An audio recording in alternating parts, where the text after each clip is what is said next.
I got married right after graduating from community college. Back in the day, it was expected for a woman to get married young. People may call it misogynism, but unmarried women over 30 were often mocked and ridiculed.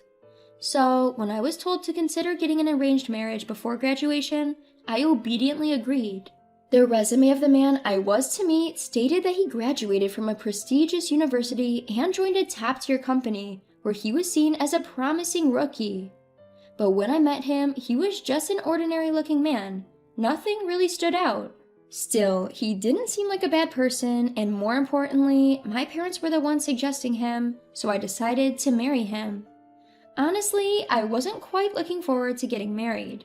It's because I had seen how my father treated my mother. In my eyes, the head of the family, my father, seems like nothing more than an authoritarian figure at home. Indeed, once I got married, my husband acted just like my father, bossing around and not helping around the house at all. Even though I knew it was the norm, submitting myself to being ordered around wasn't pleasant. Eventually, I got pregnant and gave birth to a boy. My in-laws were overjoyed, particularly because we had a male heir. My parents also smiled with joy at the birth of their grandchild. My husband also complimented me, saying, "Well done," which was a rare thing for him to say. As for me, I only felt relief from the long hours of labor and discomfort. Child rearing was another challenge. My husband believes that child rearing was a wife's job, so he didn't help at all. In fact, he complained about not being able to sleep due to the sound of nighttime feedings.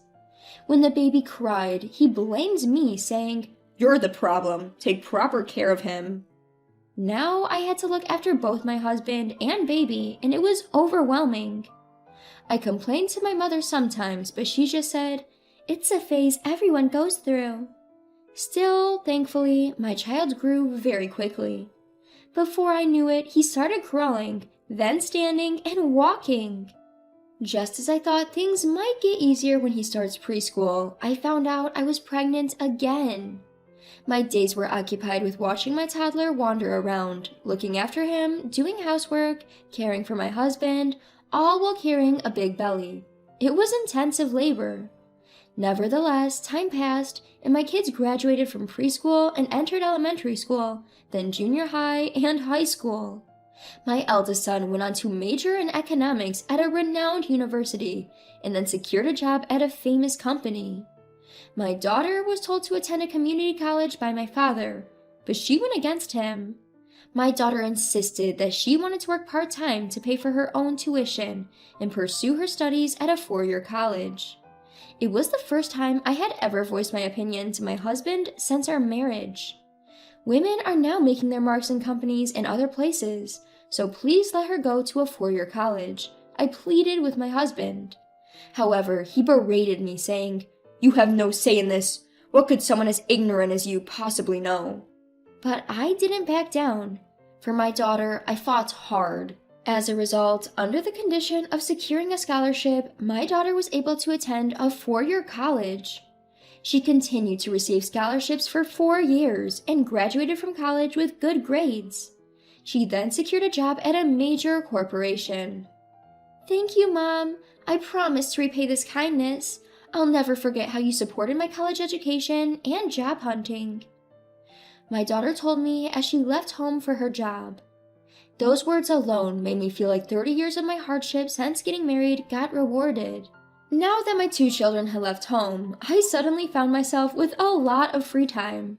Of course, I still had to take care of my husband as before, but compared to when I was also raising children, it became significantly easier.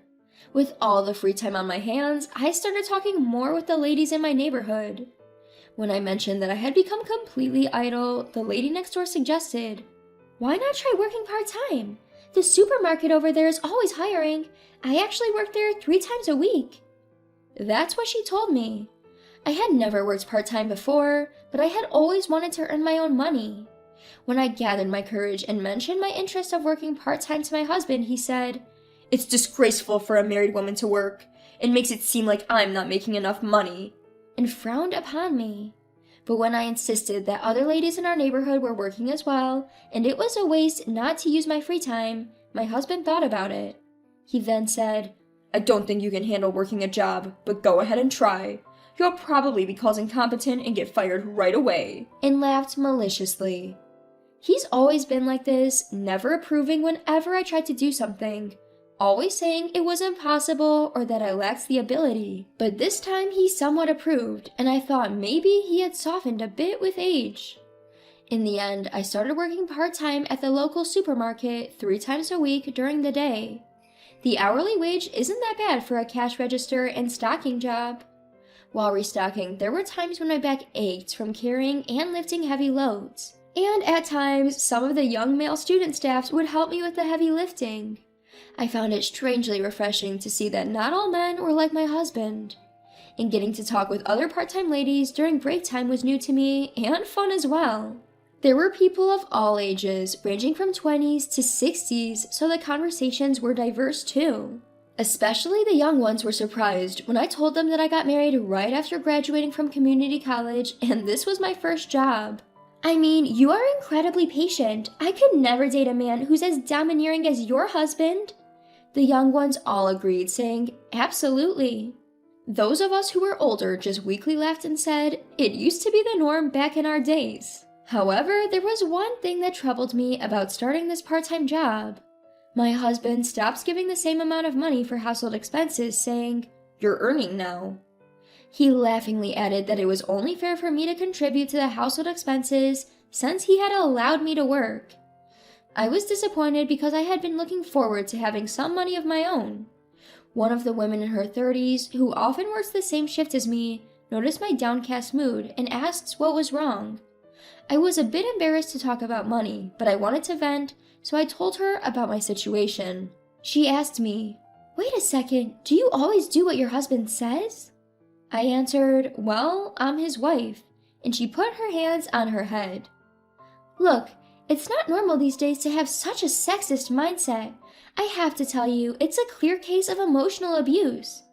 She explained in detail about emotional abuse, and I finally understood that my husband's behavior over the years was indeed abusive.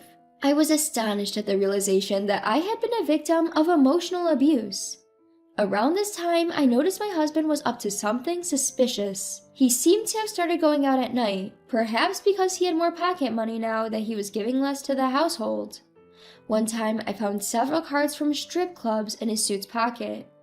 There were times when he came home reeking of perfume, but I thought to myself, if it were my father, he would say, "A little nightlife is just a man proving his masculinity." I was sure my husband would say the same thing. It would be easy to confront him about it, but doing so would likely only result in him finding an excuse or getting angry. I had been enduring here as well. Due to such circumstances, my stress had accumulated, and I suppose it had exhausted my body. One day, while at work, a severe pain ran through my lower back, rendering me immobile.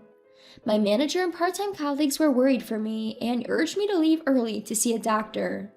I was grateful for their concern for me and left early as they suggested. I lay down at home, then the pain felt like it had slightly gotten better. I was relieved, thinking it was just back pain, and proceeded to prepare dinner. However, the pain returned as soon as I bent over. The pain was unbearable, and I found myself laying on the floor again. And of all days, my husband happened to come home early today. Upon seeing me laying in the kitchen, he angrily asked, "What are you doing in such a miserable state?" When I complained about my severe back pain, he retorted, "It's because you're working part-time at this age. You've brought this upon yourself." Knowing that dinner was not ready, he stormed out of the house again. I was at a loss, but in my immobile state, I had no choice but to call an ambulance. I crawled to the entrance, and while waiting for the ambulance, tears started falling due to the pain and frustration. My husband, who had left his wife writhing in pain, and myself. Not once in 30 years of being together have I ever been able to speak up against my husband, and that made me angry with myself. The paramedics were shocked to see me lying alone at the entrance and hurriedly loaded me onto the stretcher and took me to the emergency hospital. Upon examination, it turned out to be an acute herniated disc. The doctor said to me, "You've endured this well." Acute hernias are extremely painful, and there are people who can't even call an ambulance because they can't move. It was unfortunate that this happened while your husband was not at home. That's what the doctor said, but I just gave a vague smile. At this time, I felt my built-up frustration crossing the limit and overflowing. That day, I received an IV painkiller and a strong painkiller prescription before I went home. Thankfully, with the help of the painkiller, I was able to somewhat move around. When my husband came home late at night, he spewed at me. "You were overreacting and even slacked off making dinner." The next day, I called my part-time job and told my manager about my herniated disc. I think it's better to quit for now, so as not to be an inconvenience for others. When I said this, my manager replied, "No, it's fine. We'll take it as a leave. We can't let go of a hardworking worker like you." From his kind words, I was moved to tears. Fortunately, thanks to the painkillers and some good rest, the pain gradually subsided. By the time 2 weeks had passed, although there was still pain, I could move around just fine. I returned to my part-time job, and everyone cared enough to not let me handle any heavy items. I'm grateful for everyone's kindness. To this, they all replied with a laugh. "What are you talking about? Of course we wouldn't make a recovering person take on hard labor." I didn't mention that there was someone at home who couldn't say or do those thoughtful things. A month after my emergency hospitalization, we had to call for an ambulance again at our house. It seems that my husband's night out had taken a toll on him. He started complaining of back pain as soon as he got home. "Call an ambulance." Reluctantly, I called an ambulance for him. Then I said to my husband, "You told me it was shameful to make a fuss over this level of pain." As for my husband, either he didn't hear my words or he was just too busy groaning in pain. In less than 10 minutes, the ambulance arrived and the paramedics brought a stretcher. When they heard my husband couldn't stand due to back pain, they quickly put him on a stretcher and loaded him into the ambulance. Then, turning to me, "Ma'am, please join us in the ambulance," one of them said. I smiled and firmly replied, "No, I won't accompany him." The paramedic looked puzzled, but my husband's groans seemed to prioritize their attention. They quickly drove off. I went back into the house, entered my room, and picked up a bag I had prepared for this day. Inside were my bank book, some cash, and my phone. All that was left to grab was a small suitcase, a luggage with some clothes, and other essentials. Before leaving, I left a document and a note on the living room table. Then I called my daughter. "Can I come over now?" My daughter, delighted, said, "Come right away." My daughter always told me, "Don't stick with that man any longer. It's better to leave." I left home without looking back. After settling in at my daughter's apartment and telling her about how much my husband had been moaning in pain, she laughed heartily and said, "That's karma for treating you like a workhorse and making a fool out of you." From that night, my phone was flooded with emails and calls from my husband. His calls became so incessant that I had to block them, as my daughter had suggested. Just to be safe, my daughter also reached out to our eldest son. Initially, our son was sympathetic to my husband, perhaps out of some misguided sense of male camaraderie. However, once my daughter explained the whole fiasco of both mine and my husband's back injuries, he tersely dismissed it with, "Dad's in the wrong." About a week later, I decided to visit our home. I had to retrieve the divorce papers I had left there. I figured my husband would be home on a Sunday, and luckily, he was. And the first thing he said to me was, "You regret leaving, don't you? I'll forgive you and let you come back." He sat there smugly as he said it. Looking at the state of the house, I couldn't help but sigh. It had only been a week, but the living room was littered with trash and my husband's clothes.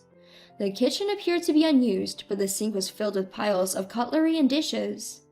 I was sure then that my husband wasn't just emotionally abusive, but also incapable of taking care of himself too. So I said to him, "Hand me the divorce papers I left."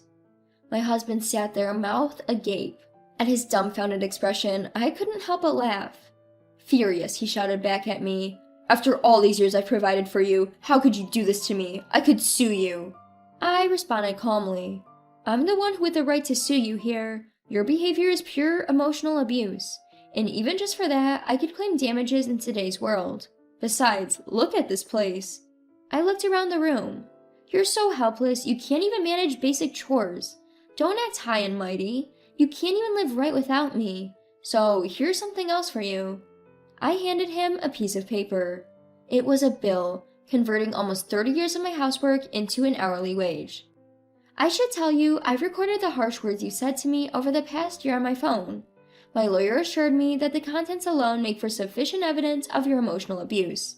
Isn't that right, sir? I looked back at the entrance of the living room.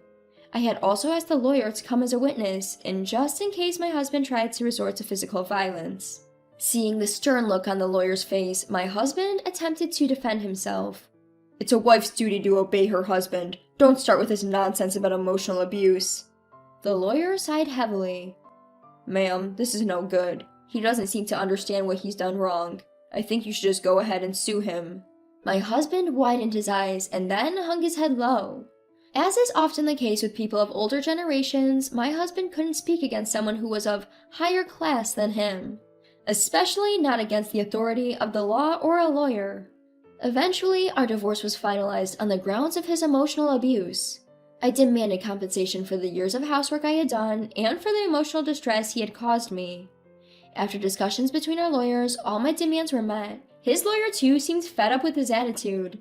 My ex-husband had apparently sought help from our son, but he told him, I'm siding with Mom on this one. After the divorce, my ex-husband couldn't even clean up after himself, and his house eventually turned into a place full of trash. However, it seems he's somehow managing to go to work. From what I've heard, he's gotten sloppy and unhygienic, and because of that, he's been moved to a less demanding role at work.